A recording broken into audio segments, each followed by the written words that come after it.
ಸಮುಲ್ಲೇಖನ ಬಿತ್ತಯೆ ಸಚ್ಚಿದಾನಂದ ರೂಪಾಯ ಶಿವಾಯ ಬ್ರಹ್ಮಣೇ ನಮ. ಯಾಮಾಹು ಸರ್ವಲೋಕಾಣಾಂ ಪ್ರಕೃತಿಂ ಶಾಸ್ತ್ರಪಾರಗ ತಾಂ ಧರ್ಮಚಾರಿಣೀಂ ಶಂಭೋ ಪ್ರಣಮಾಮಿ ಪರಾಂ ಶಿವಾಂ.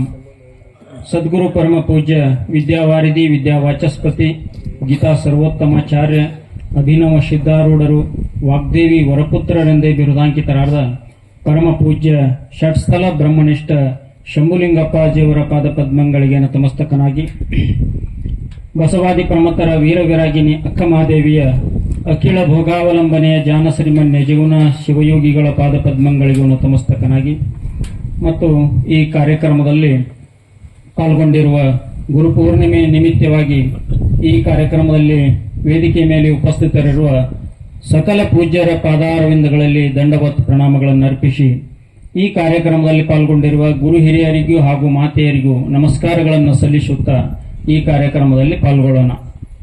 ಬಹುಶಃ ಇದುವರೆಗೆ ಅತ್ಯಂತ ಕಟ್ಟುನಿಟ್ಟಾದ ಸಮಯವನ್ನ ಹೇಳಿದ್ರು ನಮ್ಮ ಅಗ್ನಿಶರಣರು.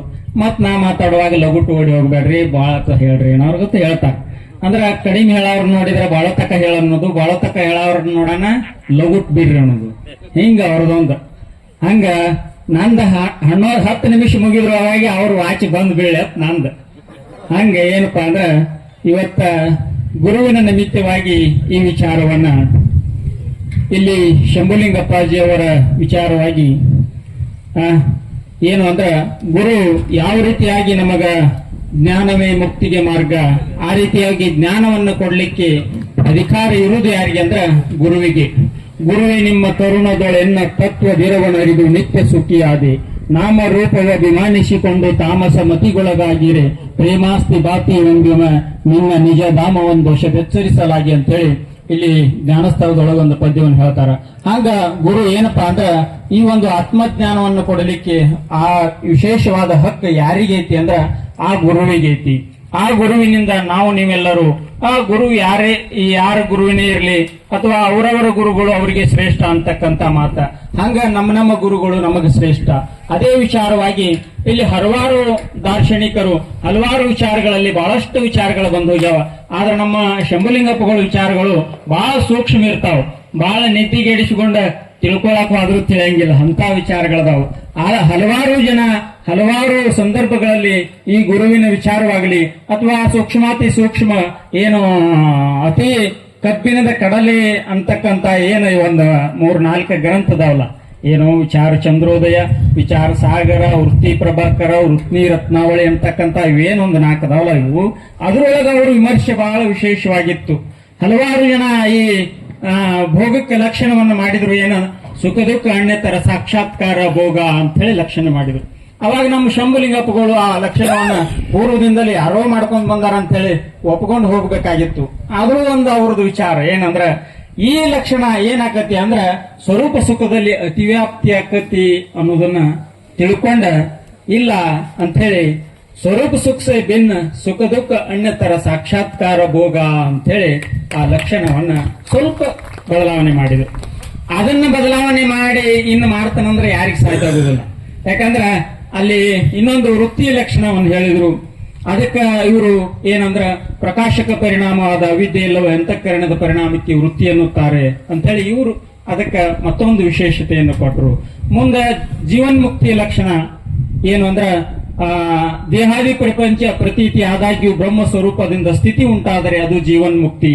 ಇದು ಒಂದು ಕಡೆ ಇದರಲ್ಲಿ ಒಂದು ಸಣ್ಣದೊಂದು ವಿಶೇಷವನ್ನ ಕಂಡು ಹಿಡಿದ ಅವ್ರು ಏನ್ ಮಾಡಿದ್ರು ಅದನ್ನ ಬಂಧ ಬ್ರಹ್ಮರಹಿತತ್ವ ಸತಿ ವೃತ್ತಿ ಸಹಿತತ್ವಂ ಜೀವನ್ ಮುಕ್ತಿತ್ವಂ ಅಂದ್ರು. ಹಂಗ ಈ ಲಕ್ಷಣಗಳ ಮೇಲೆ ಅಥವಾ ವಿಮರ್ಶಾತ್ಮಕ ವಿಚಾರಗಳ ಮೇಲೆ ಅವರ ವಿಚಾರ ಬಹಳ ವಿಶೇಷವಾಗಿ ಹರಿದಾಡ್ತಿತ್ತು. ಹಂಗ ಅವರು ಒಂದು ರೀತಿ ಎಂತ ಅವರ ಬುದ್ಧಿಪ ಅಂದ್ರ ವಿಮರ್ಶಾತ್ಮಕ ಶೈಲಿ ಅಂದ್ರ ಕ್ರಿಟಿಕಲ್ ಮೈಂಡ್, ಹಂಗ ಅವ್ರ ವಿಚಾರ ಇತ್ತು. ಅದರಲ್ಲಿ ನಿಜಗುಣರ ಶಾಸ್ತ್ರಗಳ ಮೇಲೆ ವಿಶೇಷವಾದ ಹರಿವು ಅವರದು. ಏನು ಅಂದ್ರ ನಿಜಗುಣರು ವೀರಶೈವರೆಂದು ಊಹೆ ಆಗುತ್ತದೆ ಅಂತ ಹೇಳಿ ನಮ್ಮ ಆರೂಢ ಜ್ಯೋತಿ ಪರಮ ಪೂಜ್ಯ ಶಿವಪುತ್ರಪ್ಪಗಳು ಬರ್ಕೊಂಡು ಬಂದ್ರ ಇಲ್ಲ ವೀರಶೈವರು ನಿಜಗುಣರೇ ಅಂತ ಹೇಳಿ ಅಲ್ಲಿ ಒಂದು ಏನದು ಸಿದ್ಧ ಸೂಚಕ ವಾಕ್ಯಕ್ಕೆ ಒಂದು ಚಿಹ್ನೆ ಐತಿ. ಹಿಂಗ ಗೆರಿ ಕೊರದ್ ಬಡ್ಡೆ ಒಂದು ಟಿಕ್ ಕೊಡ್ತಾರ ನೋಡಿ, ಅದಕ್ಕೆ ನಾ ಏನತ್ತನಂದ್ರ ನಮ್ಮ ಅಪ್ಪಗಳು ಬಡ್ದಿರ್ತಕ್ಕಂತ ಒಂದು ಏನತ್ತನ ಅದಕ್ಕಂದ್ರೆ ಇಂಗಳು ಗೂಟ, ಆ ಇಂಗಳು ಗೂಟ ಅಳಿಗಾಡ್ಸೋತಾಕತ್ ಇನ್ಯಾರಿಗೂ ಬರುದಿಲ್ಲ. ಹಂಗ ನಿಜಗುಣರು ವೀರಶೈವರೇ ಅಂತಕ್ಕಂತ ವಿಚಾರವನ್ನ ಅವರು ಸ್ಪಷ್ಟವಾಗಿ ಮಂಡಿಸುವಾದ್ರು. ಹಂಗ ಅವರು ವೀರಶೈವರೇ ಅನ್ನೋದಕ್ಕ ಅಲ್ಲಿ ಸಾಕಷ್ಟು ಉದಾಹರಣೆಗಳದಾವ್. ಶಿವಯೋಗದ ಸಂದರ್ಭದಲ್ಲಿ ಶಿವಯೋಗದ ಬಗ್ಗೆ ಅವ್ರು ಹೇಳಿರ್ತಕ್ಕಂಥ ಮಾತುಗಳು ಬಹಳಷ್ಟು ವಿಶೇಷವಾಗಿ ನಿಜಗುಣರ ಶಾಸ್ತ್ರದಲ್ಲಿ ಅದಾವ. ಯಾಕಂದ್ರ ನಿಜಗುಣರ ಹೆಸರು ಹೇಳುವಾಗ ವಿಶೇಷತೆ ಏನು ಅಂದ್ರ ಶಿವಯೋಗ, ನಿಜಗುಣ ಶಿವಯೋಗಿಗಳು ಅಂದ ಮೇಲೆ ಅವರು ವೀರಶೈವರೇ ಅನ್ನೋದು ಬಹಳ ವಿಶೇಷವಾಗೈತಿ. ಅಂದ್ರ ಆವ ಬಾಧೆಯನ್ನುಂಟು ಮಾಡಬಹುದು ಅಖಿಲ ಭೋಗಾವಲಂಬನದೊಳರೆ ಶಿವಯೋಗಿಗೆ. ಈ ಶಿವಯೋಗಿಗೆ ಯಾವ ಬಾಧೆಯನ್ನು ಉಂಟು ಮಾಡುವುದಿಲ್ಲ. ಯಾವ ಅಖಿಲ ಭೋಗದ ಏನು ಸಾಮಗ್ರಿಗಳದಾವೋ ಇವು ಶಿವಯೋಗಿ ಯಾವುದೇ ರೀತಿಯಾದ ಬಾಧೆಯನ್ನು ಉಂಟು ಮಾಡುವುದಿಲ್ಲ.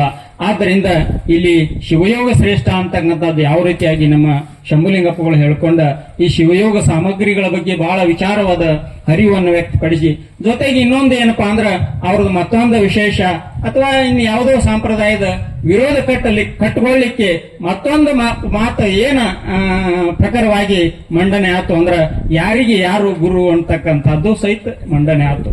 ಆದ್ರೆ ಗೃಹಸ್ಥರಿಗೆ ಗುರುಗಳಾಗಬೇಕು, ಸನ್ಯಾಸಿಗಳಿಗೆ ಸನ್ಯಾಸಿಗಳೇ ಗುರುಗಳಾಗಬೇಕು ಅಂತಕ್ಕಂಥ ವಿಚಾರವಾಗಿ ಅವರು ಹಲವಾರು ಆಗಮದ ಶ್ಲೋಕಗಳನ್ನ ಗುರು ಗೃಹಸ್ಥ ಏವ ಶಾನ್ ಕದಾಚಿತ್ ವಾಣಪ್ರಸ್ಥಯತಿ ಗುರುತ್ವಂ ನಿಷ್ಫಲಂ ಭವೇತ್ ಅಂತ ಹೇಳಿ ಆ ಶ್ಲೋಕವನ್ನ ಹೇಳಿದ್ರು. ಅದನ್ನ ತೆಗೆದ್ರು ಅವರು ಆಗಮದೊಳಗಿನ ಶ್ಲೋಕ, ಚಂದ್ರ ಜ್ಞಾನಾಗಮದೊಳಗಿನ ಶ್ಲೋಕವನ್ನ ತೆಗೆದು ಹೇಳಿದ್ರು. ಅಲ್ಲಿ ಸಾಕಷ್ಟು ವಿರೋಧಾಭಾಸಗಳು ಬಂದು ಆದರೂ ಸಹಿತ ಇವು ಒಂದೊಂದೇ ಶ್ಲೇಗಲಿಲ್ಲ. ಮುಂದೆ ಇನ್ನೊಂದು ಏನಪ್ಪಾ ಅಂದ್ರ ಪೈಂಗಲ್ ಉಪನಿಷತ್ನಲ್ಲಿ ಒಂದು ಶ್ಲೋಕ ಐತಿ. ಯಾವುದು ಅಂದ್ರ ಯಾವಚ್ಚೋಪಾಧಿ ಪರ್ಯಂತಂ ತಾವಚ್ಚೋ ಸೃಸುಯದ್ ಗುರು ಗುರುವಾದ್ ಗುರು ಭಾರ್ಯಾಯಂ ತತ್ ಪುತ್ರೇಶು ಚ ವರ್ತನಂ. ಈ ಶ್ಲೋಕ ಏನ್ ಹೇಳ್ತಪ್ಪ ಅಂದ್ರ ಯಾವ ರೀತಿ ಗುರುವಿನ ಮೇಲೆ ನೀ ಶ್ರದ್ಧೆಯನ್ನಿಟ್ಟದ್ಯೋ ಅದೇ ರೀತಿ ಗುರುವಿನ ಹೆಂಡತಿ ಅಥವಾ ಗುರುವಿನ ಮಗನ ಮೇಲೂ ಶ್ರದ್ಧೆ ಇಡಬೇಕು ಅಂತ ಹೇಳ್ತದ. ಅಂದ ಮೇಲೆ ಸ್ವಾಭಾವಿಕವಾಗಿ ಗೊತ್ತಾಗತ್ತೆ ಗುರು ಯಾರು ಅನ್ನೋದು. ಹಂಗ ಇಲ್ಲಿ ಗುರು ಯಾರು ಆದ್ರೂ ಸಹಿತ ಯಾರು ಹೆಂಗ್ ಇರಬೇಕು ಅನ್ನೋದನ್ನ ಸಹಿತ ಸ್ವಾಮಿ ವಿವೇಕಾನಂದರು ಒಂದು ಕಡೆ ಹೇಳ್ತಾರೆ. ಏನಂದ್ರೆ ಗೃಹಸ್ಥರಂದ್ರೆ ಹೆಂಗಿರ್ಬೇಕು, ಸನ್ಯಾಸಿಗಳು ಹೆಂಗಿರ್ಬೇಕು. ಇಲ್ಲಿ ಸ್ವಾಭಾವಿಕವಾಗಿ ಈ ಮಾತುಗಳನ್ನ ಹೇಳಕ್ತಾನ ಗೃಹಸ್ಥರಿಗೆ ಎರಡು ಕೋಡ್ ಬಂದಂಗ ಆಕತ್. ಯಾಕಂದ್ರ ಅವ್ರಕ್ಕಿಂತ ನಮ್ಮನ್ನ ಹೆಚ್ಚು ಮಾಡಿ ಹೇಳಕ್ತಾರಲ್ಲ, ಇಲ್ಲಿ ಹೆಚ್ಚು ಕಡಿಮೆ ಅಂತಕ್ಕಂಥದ್ದಿಲ್ಲ. ಆದ್ರೆ ಯಾವ ಸಂದರ್ಭದಲ್ಲಿ ಯಾರು ಹೆಚ್ಚು ಅನ್ನೋದಕ್ಕಿಂತ ಅದರಲ್ಲಿ ವಿಶೇಷವಾಗಿ ಯಾರು ಹೆಂಗ್ ಇರಬೇಕು ಅನ್ನೋದು ಬಹಳ ವಿಶೇಷವಾಗಿ ಸ್ವಾಮಿ ವಿವೇಕಾನಂದರ ಒಂದು ದೃಷ್ಟಾಂತ ಹೇಳ್ತಾರೆ. ಅದನ್ನ ಹೇಳಿ ನಾ ಮುಗಿಸ್ತನು. ಏನಂದ್ರ ಒಮ್ಮೆ ಸನ್ಯಾಸಿ ಮಹಾತ್ಮ ಸಂಚಾರ ಮಾಡ್ಕೋತ ಹೋಗಿರ್ತಾನೋ, ಏನೋ ಅನಿರೀಕ್ಷಿತವಾಗಿ ಒಂದು ಊರ್ ದಂಡಿ ಮೇಲೆ ಹಾದು ಹೊಂಟಾಗ ಬಹಳಷ್ಟು ಜನ ಕೂಡಿರ್ತಾರ. ಅಲ್ಲಿ ಬಹಳಷ್ಟು ಸಾವಿರಾರು ಜನ ಕೂಡಿರ್ತಾರ. ಅಲ್ಲಿ ನೋಡ್ಬೇಕು ಏನೈತೆ ಅಂತ ಹೇಳಿ ಹೋಗಿ ನಿಂದಿರ್ತಾನ ದಂಡ್ಯಾಗ. ಅಲ್ಲಿ ಏನಾಗಿರ್ತೈತಿಪ್ಪ ಅಂದ್ರ ರಾಜನಿಗೆ ಒಬ್ಬಳೇ ಹೆಣ್ಣು ಮಗಳಿರ್ತಾಳ. ಯಾಕಂದ್ರ ಗಂಡು ಮಕ್ಕಳಿರಂಗಿಲ್ಲ. ಆ ರಾಜ್ಯಕ್ಕೆ ಉತ್ತರಾಧಿಕಾರಿ ಆಯ್ಕೆ ಮಾಡತಕ್ಕಂತ ಸಂದರ್ಭ ಬಂದಿರ್ತತಿ. ಆ ಸಂದರ್ಭ ಬಂದಾಗ ಅಲ್ಲಿ ಉತ್ತರಾಧಿಕಾರಿನ ಯಾರನ್ನ ಆಯ್ಕೆ ಮಾಡಬೇಕು ಅಂದ್ರ ಅಲ್ಲಿ ಜಗಳ ಹತ್ತತ್. ಅವಾಗ ಏನ್ ಮಾಡಿದ್ರು ಅಂದ್ರ ಒಂದು ಆಣಿ ಕೊರಳೊಳಗ, ಒಂದು ಆಣಿಯ ಸೊಂಡಿಲೊಳಗ ಮಾಲಿ ಕೊಟ್ಟ ಎಲ್ಲರೂ ಕುರ್ಚಿಯ ಮೇಲೆ ಎಲ್ಲಾ ರಾಜ ಮಹಾರಾಜರು, ಸಾಮಾನ್ಯ ಜನ ಎಲ್ಲರೂ ಬಂದ್ ನಿಂತಿದ್ರು. ಅವಾಗ ಆಣಿ ಗಂಭೀರವಾಗಿ ಆ ಮಾಲೆಯನ್ನು ತಗೊಂಡ ಮಧ್ಯದಲ್ಲಿ ನಡೆದಿತ್ತು. ಅವಾಗ ಆನೆ ತಮ್ಮ ಸಮೀಪಕ್ಕೆ ಬಂದ ಮೇಲೆ ಎಲ್ಲರೂ ಗೋಣ ಹಿಂಗ್ ಮುಂದಕ್ಕೆ ಮಾಡವ್ರು, ನನ್ನ ಮೇಲೆ ಹಾಕ್ತತಿ, ನನಗ್ ಹಾಕ್ತತಿ ಅಂತೇಳಿ. ಯಾಕ ಹಿಂದ ಅಣ್ತಾಮ್ರ ಯಾರು ಇಲ್ಲ, ಒಬ್ಬಕ್ಕೆ ಮಗಳದಾಳು, ರೂಪವತಿ ಅದಾಳ. ಮುಂದೆ ಏನ್ ಹಾಕತಿಪ್ಪ ಅಂದ್ರ ಲಾಟರಿ ಹೊಡಿತೈತಿ ಅಂದಂಗ. ಯಾಕಂದ್ರ ರಾಜ್ಯದ ಕಾರ್ಬಾರ್ನ ಸಿಕ್ಕಿ ಬಿಡ್ತತ್ಲಿ ಅಂತೇಳಿ ಎಲ್ಲಾರು ಗೋಣ ಮುಂದಕ್ಕೆ ಮಾಡವ್ರು. ಅದ್ ಏನ್ ಮಾಡಿತಪ್ಪ ಅಂದ್ರ ಮಾಲಿ ತಗೊಂಡು ಮುಂದಕ್ಕೆ ಹೋತು. ಅವ ಏನ್ ನೋಡ್ಕೋತ ನಿಂತಿದ್ದಲ್ಲ ಸನ್ಯಾಸಿ ಮಹಾತ್ಮ, ಅವನು ಕೊರಳಿಗೆ ಹೋಗಿ ಹಾಕಿ ಬಿಡ್ತೀರಿ. ಅವ ಮೊದಲ ವಾಸ್ತವಿಕ ಸನ್ಯಾಸಿ ಇದ್ದ, ನಾಟಕಕಾರ ಇದ್ದಿದ್ದಿಲ್ಲ. ಯಾಕಂದ್ರ ಗೊತ್ತಾಗತ್ತಲ್ಲ ನಿಮ್ಗೆ, ನಾಟಕಕಾರ ವೇದಿಕೆ ಮೇಲೆ ಕೂತಾಗ ಒಮ್ಮೆ ಕೂದಲ ಹಿಂಗ್ ಹಾರಿಸಿ ನೋಡೋದು, ಇತ್ತಾಗ ನೋಡೋದು, ಒಮ್ಮೆ ಹಿಂಗ್ ಹಾರಿಸಿ. ಇವ್ರು ವಾಸ್ತವಿಕ ಸನ್ಯಾಸಿಗಳು ಅಲ್ಲಿ ಇವರು, ನಾಟಕಕಾರ ಇವರೆಲ್ಲ. ಯಾಕೆ ಇತ್ತಾಗ ಯಾಕೆ ಹೆಚ್ಚಾತಿ ಹಾರಿಸೋದಂದ್ರೆ ಮತ್ತೊಮ್ಮೆ ಇತ್ತಾಗ ಹಾರ್ಸಕ್ ಬರ್ತತೆ ಅಂತೇಳಿ ಹೆಚ್ಚಾತಿ ಜಡಿ ಹಾರಿಸ್ತಾರ. ಹಂಗ ಅವ್ರನ್ನ ಅವ್ ವಾಸ್ತವಿಕ ಸನ್ಯಾಸಿ ಇದ್ದ. ಅವ್ ಮಾಲಿ ತೆಗೆದು ಹರಿದು ಹೋಗದ ಹೊಂಟ ಬಿಟ್ಟ, ಓಡಕ್ ಹತ್ತಿ ಬಿಟ್ಟವ. ಅವಾಗ ಈಕೆ ಏನ್ ಮಾಡಿದ್ಲು ಅಂದ್ರ ಆಕಿನೂ ಬೆನ್ನ ಹತ್ತಿದ್ಲು. ಆಕಿಯಿಂದ ಆಕಿ ಪುತ್ರಿ ಅಂತಕ್ಕಂತ ಒಂದು ಭಾವನೆಯಿಂದ ಸಾಕಿರ್ತಕ್ಕಂತ ಮಂತ್ರಿ ಅವನು ಬೆನ್ನ ಹತ್ತಿ ಅವ ಕಾಡಿನೊಳಗೆ ಹೋದ. ಅಲ್ಲಿ ಹೋದ್ಲು. ಹೋಗಿ ಅವ ಎಲ್ಲೋ ಒಂದು ಕಂಟಿ ಮರಿಯೊಳಗೋ ಅಥವಾ ಮಾಯಾಗ್ಬಿಟ್ಟ. ಅವಾಗ ಈಕೆ ಅಲ್ಲೇ ಕೂತ್ಲು. ಸಾಯಂಕಾಲ ಆಗಿತ್ತು. ಸಾಯಂಕಾಲ ಆದ ಸಂದರ್ಭದೊಳಗ ಏನಾಯ್ತು ಅಂದ್ರ ಚಳಿ ಗಾಳಿ ಬಿಟ್ಟಾಗ ಅಲ್ಲಿ ಮಂತ್ರಿನೂ ಅಲ್ಲಿ ಬಂದು ಒಂದು ಆಲದ ಗೆಡ್ಡ ಕೆಳಗಡೆ ಕೂತಿದ್ರು. ಕೂತ ಸಂದರ್ಭದೊಳಗೆ ಏನಾಗಿತ್ತು ಅಂದ್ರ ಆಕೆ ಕಾಲಿನಲ್ಲಿ ರಕ್ತ ಸೋರ್ಲಿಕ್ಕತ್ತಿತ್ತು, ತಂಡೆ ಹತ್ತಿತ್ತು. ಆದ್ರೂ ಸಹಿತ ಅವರು ಕೂತಿದ್ರು. ಕೂತಾಗ ಮ್ಯಾಲೆ ಎರಡು ಪಕ್ಷಿಗಳು ಕೂತಿದ್ದು. ಎರಡು ಪಕ್ಷಿಗಳು ಅಥವಾ ಪಾರಿವಾಳು ಅಥವಾ ಬೆಳವು ಹಿಂಗೇನೋ ಅಂದ್ರೆ ಎರಡು ಪಕ್ಷಿಗಳು ದಂಪತಿ ಪಕ್ಷಿಗಳು ಗೂಡು ಕಟ್ಟಿದ್ದು ಅಲ್ಲೇ ಅವು ಎರಡು ಪಕ್ಷಿಗಳು ಕೂತಿದ್ದು ಕೂತಾಗ ಅವು ನೋಡಿದು ಇಲ್ಲ ಕಾಡಿನೊಳಗೆ ಅನಿರೀಕ್ಷಿತವಾಗಿ ಬಂದಾರ ಇವರು ಎಷ್ಟಾಗ್ಲಿ ನಮ್ಮ ಅತಿಥಿಗಳು ಅತಿಥಿ ದೇವೋಭವ ಅಂತ ಇರ್ತತಿ ಆದ್ರಿಂದ ಇವ್ರನ್ನ ಸತ್ಕಾರ ಮಾಡುವುದು ಅಥವಾ ಇವರಿಗೆ ಒಂದು ಏನು ನಾವು ಮಾಣಪಾಣ ಅಂತೀವಲ್ಲ ಹಂಗ್ ಮಾಡುವುದು ಇವರ ಯೋಗಕ್ಷೇಮ ನೋಡ್ಕೊಳ್ಳೋದು ನಮ್ಮ ಧರ್ಮತಿ ಆದ್ರಿಂದ ನೀ ಒಂದ್ ಸ್ವಲ್ಪ ಕಟ್ಟಿಗೆ ಗೊಳೆ ಹಾಕು ನಾ ಎಲ್ಲಿಂದಾರ ಹೋಗಿ ಒಂದ್ ಸ್ವಲ್ಪ ಕಿಚ್ಚು ತರ್ತನು ತಂದ ಅವ್ರ ಊರಿ ಕಾಸುಗೋಲಿ ಅಂತ ಹೇಳಿ ಈಕಿ ಹೆಂಡತಿ ಪಕ್ಷಿಯಲ್ಲಿ ಕಟ್ಟಿಗೆ ಗೊಳೆ ಹಾಕ್ತು ಅದು ದೂರಿಂದ ಎಲ್ಲಿಂದಲೂ ಒಂದು ಬೆಂಕಿ ತಂದ ಅದ್ರೊಳಗೆ ಹೋಗಿತ್ತು ಆವಾಗ ವಿಶೇಷವಾದ ಜ್ವಾಲೆಯಾಗಿ ಅದು ಉರಿಲಿಕ್ಕತ್ತಿ ಅವ್ರು ಕಾಸುಗೊಳಕತ್ರು ಮತ್ತಿನ್ನವ್ರು ಊಟಕ್ಕೆ ಬೇಕಲ್ಲ ಏನಾರೆ ರಾಜ ಮಹಾರಾಜರಂದ್ರೆ ಹೆಚ್ಚುವರಿಯಾಗಿ ಮಾಂಸ ಸೇವನೆ ಮಾಡ್ತಿರ್ತಾರೆ ಅವಾಗ ಅದು ಗಂಡು ಪಕ್ಷಿ ಏನ್ ಹೇಳ್ತೀವಿ ಅಂದ್ರ ಇಲ್ಲ ಅವ್ರಿಗಿನ್ನ ತಿನ್ನಾಕ ಏನನ್ನ ಬೇಕು ಅದಕ್ಕಿನ್ನ ನಮ್ಮನ್ನು ಬಿಟ್ರೆ ಮತ್ತಿನ್ ತಿನ್ನಾಕಿಲ್ಲ ಏನೂ ಇಲ್ಲ ಅದಕ್ಕೆ ನಾ ಬೆಂಕಿ ಹೊರಗೆ ಹಾರ್ಕೋತನು ಅವ್ರು ನನ್ನ ಆಹಾರವಾಗಿ ಸ್ವೀಕಾರ ಮಾಡ್ತಾರ ಅಂತೇಳಿ ಅದು ಬೆಂಕಿ ಒಳಗೆ ಹಾರ್ಕೋತು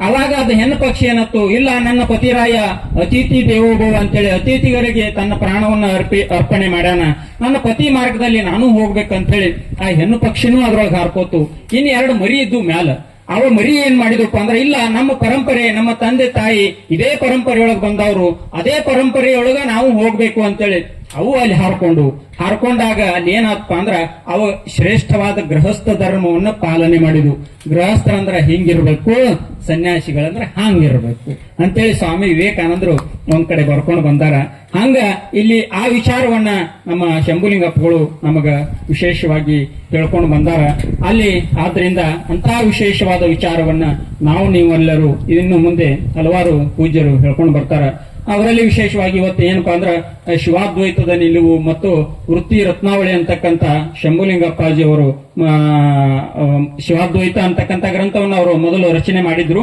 ಅದರ ಏನು ಮುದ್ರಣ ಮುಗಿದಿತ್ತು ಅದನ್ನ ಮರುಮುದ್ರಣವನ್ನ ಮತ್ತು ವೃತ್ತಿ ರತ್ನಾವಳಿ ಗ್ರಂಥವನ್ನ ಹಿಂದಿಯಲ್ಲಿ ಇರತಕ್ಕಂಥದ್ದನ್ನ ನಮ್ಮ ಕೋಲೂರು ಕೃಷ್ಣಗೌಡ ಅಪ್ಪಾಜಿ ಅವರು ಅದನ್ನ ಅನುವಾದ ಮಾಡ್ಯಾರ ಅದು ಗ್ರಂಥಗಳ ಬಿಡುಗಡೆ ಸಮಾರಂಭನೂ ಇವತ್ತೈತಿ ಆ ಒಂದು ಶುಭ ಸಮಾರಂಭವನ್ನು ನೋಡಿ ನಾವು ನೀವೆಲ್ಲರೂ ಪುನೀತರಾಗೋಣ ಅಂತ ಹೇಳಿ ನನ್ನೊಂದೆರಡು ಅಗ್ರೂಪ ಸೇವೆಯನ್ನ ಸದ್ಗುರುಗಳಿಗೆ ಅರ್ಪಿಸಿ ಸಮರ್ಪಣೆ ಹರಿವಂತ